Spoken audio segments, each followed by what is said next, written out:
చిన్న డిస్క్లైమర్ అండి. మూవీని ఎక్కడ ఏది రివీల్ చేయడం ఉండదు, ఎక్కడ ఏది చెప్పడం ఉండదు. బట్ ఆడియన్స్ రియాక్షన్ ఎలా ఉంది, ఆడియన్స్ ఈ షార్ట్స్ని ఎలా తీసుకున్నారు అనే ప్రయోగమే ఈ వీడియో.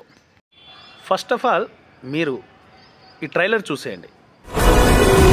మీరు ఏదైతే ఎక్స్పెక్ట్ చేశారో ట్రైలర్ చూశాక నేను కూడా అదే ఎక్స్పెక్ట్ చేశాను. అబ్బా, పులి ఉందంటే బాలయ్య బాబు గారు అంటే డాగు మహారాజులా ఉండే గెటప్తో ఈ పులితో ఫైట్ బీభత్సంగా ఉండబోతుందని. కానీ అక్కడ జరిగింది అది కాదు, వేరే జరిగింది. ఒకసారి ఈ షాట్ కూడా చూడండి. బాలయ్య బాబు గారిని బుల్లెట్ ఒకటి దిగిపోయింది, అక్కడే ఒక ఫైట్ సీక్వెన్స్ ఉంటుంది. దీన్ని ఇన్డెప్త్గా ఇప్పుడు మనం మాట్లాడుకుందాం. హాయ్, హలో, నమస్తే. నేను మీ రాజేష్. మీరు చూస్తున్నారు రిప్కా క్రియేషన్ యూట్యూబ్ ఛానల్. చాలా బాగా వ్యూస్, చాలా బాగా ఆదరిస్తున్నారండి. ఛానల్ని సబ్స్క్రైబ్ చేసుకోండి. వీడియో ఎలా అనిపించదు కింద కామెంట్లో తెలియచేయండి. వీడియో కనుక నచ్చినట్లయితే ఒక లైక్ ఇచ్చుకోండి. మీరు తమ్నైన్లో చూసినట్టే డాకు మహారాజ్ ఈ మూవీలో బాలయ్య గారికి ఏ విధంగా ఎలివేషన్స్ ఉన్నాయో ద సేమ్ టైం మన బాబీ డియోల్ గారికి కూడా నెక్స్ట్ లెవెల్ ఎలివేషన్స్ ఇచ్చేశారు మన బాబీ కోలి గారు. బట్ ఇందులో ఫస్ట్ థింగ్, బాలయ్య గారికి ఎంత ఇమేజ్, ఎంత క్రేజ్ ఉందో ప్రతి ఒక్కరికి తెలిసిన విషయమే. కానీ ఆ క్రేజ్ని, ఆ ఇమేజ్ని దాంతో సమానంగా చూపిస్తూ, అంటే ఆయనతో సమానంగా చూపిస్తూ బాబీ డియోల్ గారిని కూడా ఇంటర్వెల్ బ్లాక్లో ఎక్స్ట్రార్డినరీ షాట్, అది అసలుకి నెక్స్ట్ లెవెల్ అని చెప్పుకోవచ్చు. అక్కడ బాలయ్య బాబు గారిని బాబీ డియోల్ గారు తమ్ముడు వెళ్ళిపోయి చంపిస్తుంటాడు. ఆల్రెడీ ఆయనకి కత్తిపోట్లు పడిపోతాయి. తర్వాత ఇక్కడ బాబీ డియోల్ గారికి కాల్ చేసినప్పుడు బాబీ డియోల్ గారు ఏంటి, ఒక గన్ను పట్టుకొని, ఒక మంచు ప్రాంతం అది, ఆ ప్రాంతంలో గన్ను గురిపెట్టి ఉంటాడు ఒక చిరుతపులికి. దాన్ని కాలవడానికి రెడీగా ఉంటాడు.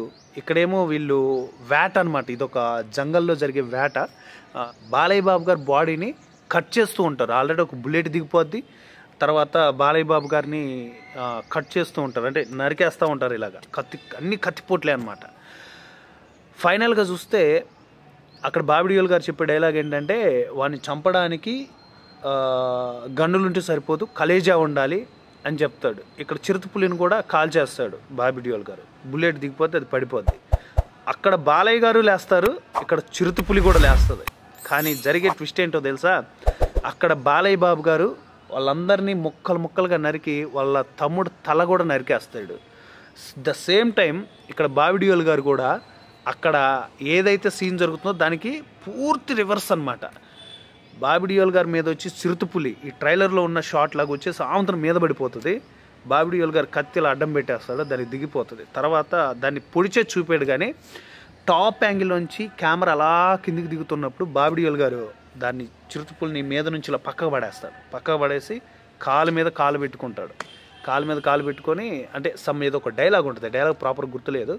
అక్కడ వైట్ అంటే మంచు ప్రాంతం కదా, దాని మీద బ్లడ్ సింబల్స్ అయితే అబ్బా పీక్స్లో ఉంటాయి. అసలు గూస్ బంప్స్ వస్తాయి ఆ షాట్కి. అక్కడేమో అంటే ఇక్కడ చెప్పిన డైలాగ్ అక్కడ సింక్ చేస్తూ ఈ ఏదైతే ఇంటర్వెల్ బ్లాక్ ఉందో ఈ బ్లాక్ని ఎంత బాగా ఎస్టాబ్లిష్ చేశారంటే నెక్స్ట్ అంటే next level goose bumps scene అనమాట. అసలు ఆ షాట్ ఆ సీను ప్రత్యేకంగా దీని గురించి వీడియో చేయాలనిపించింది, అందుకే చేస్తున్నాను. ఓవరాల్గా సినిమాలో ఎక్స్పీరియన్స్ చేస్తున్నప్పుడు ఆ సీను, ఆ బ్యాక్గ్రౌండ్ స్కోరు, మంచి సౌండ్ థియేటర్కి వెళ్ళి చూడండి. దీని అమ్మ జీవితం గూస్ బంప్స్ రాకపోతే కింద కామెంట్లో బాగా వేసేసుకోండి. అంత అద్భుతమైన షాట్, చాలా బాగా డిజైన్ చేశారు. ఫస్ట్ టైం బాలయ్య బాబు గారితో పోటాపోటీగా బాబీ డియోల్ గారిని అంత అద్భుతంగా చూపించడం అనేది అసలు ఎక్స్పెక్ట్ చేయలేదు. మనం లెజెండ్లో చూసాం, జగపతి బాబు గారు ఉంటారు, ఆయన ఒక హీరో. కానీ ఆయనకి ఆపోజిట్గా క్యారెక్టర్ని అంత అద్భుతంగా డిజైన్ చేశారు. బట్ ఆయనకి ఇచ్చిన ఎలివేషన్స్ దానికంటే కూడా ఒక సింహాన్ని చంపినవాడు ఒక సింహంలాగా గర్జించి సింహంలాగా వేటాడే మనిషిని ఏ విధంగా చంపుతాడనేది క్లైమాక్స్లో ఉంటుంది. క్లైమాక్స్లో ఫైట్ సీక్వెన్స్ కూడా బాగుంటుంది. బట్ నేను రివ్యూలో చెప్పాను ఆల్రెడీ, బట్ ఇప్పుడు కూడా చెప్తున్నాను, క్లైమాక్స్ అయితే నిజంగా డిసప్పాయింట్ చేసింది. అదొక్కటి మినహాయిస్తే మిగతా సినిమా అంతా నెక్స్ట్ లెవెల్, నెవర్ బిఫోర్ అన్నట్టే ఉంటుంది. ఇది అండి, నేను ముందే చెప్పాను డిస్క్లైమర్స్ వేస్తాను అనేసి. డిస్క్లైమర్ అనమాట ఇది. లైక్ ఎలా అనిపించదు కింద కామెంట్లో తెలియచేయండి. ఇంతవరకు మన ఛానల్ని సబ్స్క్రైబ్ చేయకుండా ఉంటే సబ్స్క్రైబ్ చేసుకోండి. మళ్ళీ సంక్రాంతికి వస్తున్నాం, మూవీ రివ్యూతో కలుస్తాను. అలాగే ఈ 3 మూవీస్ గురించి సపరేట్గా మన ఛానల్లో డిస్కషన్స్ వీడియోస్ చేయబోతున్నాను నా టీంతో కలిసి. ఓకే, నెక్స్ట్ వీడియోలో మళ్ళీ కలుసుకుందాం. అంతవరకు bye bye, thank you and జై హింద్.